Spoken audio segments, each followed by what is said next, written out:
అందరికీ నమస్కారం.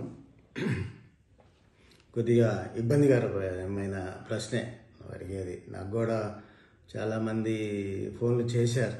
మీడియాలో కాపు ప్రజాప్రతినిధుల మీద, కాపు ఉన్నతాధికారుల మీద ఏ విధమైన వార్త వచ్చిందనేది ఒకటి. మొదటి నుంచి కూడా నేను గత 30 సంవత్సరాల నుంచి పెద్దలు రాధాకృష్ణ గారిని గమనిస్తూ ఉంటా. వారు జర్నలిజం వృత్తిలో కానీ దీంట్లో కానీ చాలా పటిష్టమైన వైఖరితో ముందుకు పోతారు, నిలబడతారు. అంశం తీసుకుంటే ఎన్నో విషయాల్లో ఆదర్శంగా కూడా తీసుకునే పరిస్థితి చాలామంది రాధాకృష్ణ గారిని తీసుకోవాల్సిన అవసరం కూడా ఉంది, ఆవశ్యకత ఉంది. ఆ విధంగా ఆయన నిబద్ధతతో నిలబడతాడు జర్నలిజంలో. మనం చూసుకున్నట్టయితే ఎన్నో వార్తలు పార్టీలు వస్తాయని కానీ, పార్టీలు తెరమరుగవుతాయని కానీ, లేదా వివిధ అంశాలకు సంబంధించి రాష్ట్ర ప్రభుత్వ నిర్ణయాల్లో కీలకమైన అంశాల్లో కానీ ఆంధ్రజ్యోతి చాలా కీలకమైన అంశాలని గతంలో ప్రకటించింది. ఆ విధంగా తర్వాత కూడా అది నిజంలోకి వచ్చింది.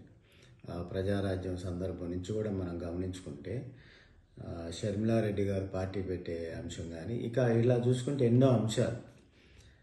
అంటే ఇక్కడ భిన్నమైన వార్త మనం చెప్పుకోవాల్సిన అంశం ఏంటంటే, పెద్దలు గౌరవ మంత్రి నారాయణ గారి మీద, అదేవిధంగా నా కుటుంబ సభ్యులైన శ్రీలక్ష్మి గారు ఐఏఎస్ గోల్డ్ మెడలిస్టు, చాలా చిన్న వయసులోనే ఐఏఎస్గా ఆమె పరిస్థితి. ఇవన్నీ కూడా ఐఏఎస్లో ర్యాంక్ సాధించి దేశంలోనే ఆదర్శంగా నిలిచిన ఒక ఉన్నత విద్యార్థి ఆమె.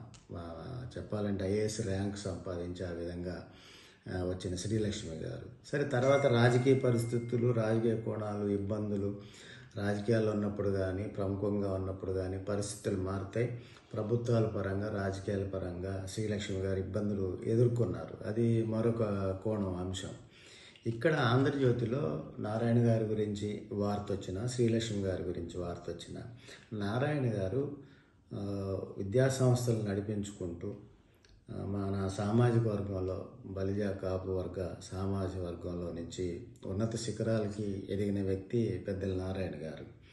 నారాయణ గారు చంద్రబాబు గారికి చాలా నమ్మకమైన వ్యక్తి, లాయల్టీకి నిదర్శనంగా ఉన్న వ్యక్తి నారాయణ గారు. అది రాధాకృష్ణ గారికి కూడా తెలుసు.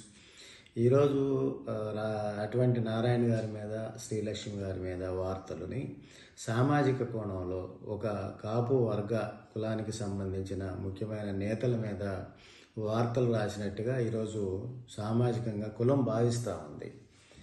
అది